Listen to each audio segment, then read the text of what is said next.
উপার্জনের একমাত্র অবলম্বন ইঞ্জিন চালিত কাঠের নৌকাটি বাঁচাতে জীবনের মায়া তুচ্ছ করে নদীতে ঝাঁপ দিয়ে আর ফিরে আসেননি কর্ণফুলীর মাঝি মোহাম্মদ জাবেদ আহমেদ। পরিবারের একমাত্র উপার্জনক্ষম ব্যক্তিকে হারিয়ে 3 ছেলে মেয়েকে নিয়ে শোক সাগরে ভাসছেন স্ত্রী আক্তার বেগম। পুরো পরিবার জুড়ে চলছে আহাজারি।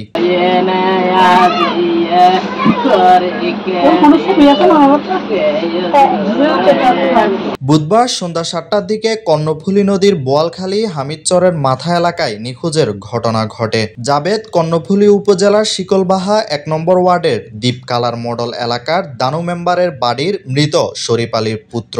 তার সংসারে স্ত্রী, 2 ছেলে ও 1 মেয়ে রয়েছে। নিখোঁজ মাঝির ছোট ছেলে শহীদুল ইসলাম জনি এবার এসএসসি পরীক্ষার্থী। নিখোঁজ পিতার কোনো সন্ধান না পেয়ে মানসিক প্রস্তুতি না থাকলেও গ্রামবাসীর অনুরোধে ছেলে জনি কোনো রকমে পরীক্ষায় বসেছেন। পরীক্ষা শেষে বাড়িতে ফিরলেও বাবার কোনো খোঁজ না পেয়ে কান্নায় ভেঙে পড়েন। শুধু জনি নয়, জনির বড় ভাই বিজয় ও তাদের 2য় শ্রেণীতে পড়ুয়া একমাত্র বোন মিম আক্তার বারবার কান্নায় ভেঙে পড়তে দেখা যায়। জানা গেছে, ঘটনার সময়ে মাঝি জাবেদ কর্ণফুলী নদীর খোলাগাঁও জোডিয়াক পাওয়ার চিটাগং লিমিটেড জেডি এলাকায় জাহাজের লোকজন ও তাদের পণ্য যাতায়াত করছিল।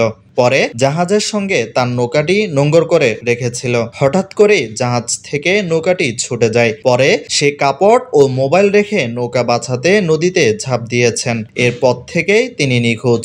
ঘটনাস্থলে 2 কিলোমিটার দূরে তার নৌকাটি পাওয়া যায়। জোয়ারের সময় প্রথম জোয়ারে নাকি আসছিল, জোয়ার করতে নাকি আমার ভাইয়ের নৌকা ছুটে যায়। এটা ডেজারের সুগানি এবং লস্করদের বক্তব্য।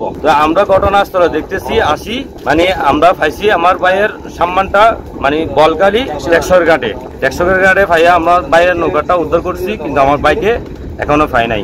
তো আমরা ওই আপনার ডেজারের সুগানি এবং ডেজারকে খুঁজতেছিলাম। ডেজার মানে আপনার বালুর বল গেটার সুগানি, আপনার ইব্রাহিম সুগানি বলতেছে যে আপনার ভাই আমাদের নিয়ে আসার পরে আপনার ভাই মানে নৌকা ছুটে গেছে, লাভ মারছে। আসলে কি নৌকা ছুটে গেছে না আমার ভাইকে মারি ওনারা ফেলে দিছে, আমরা এখনো বলতে পারতেছি না, আমরা কিছু দেখতেছি না।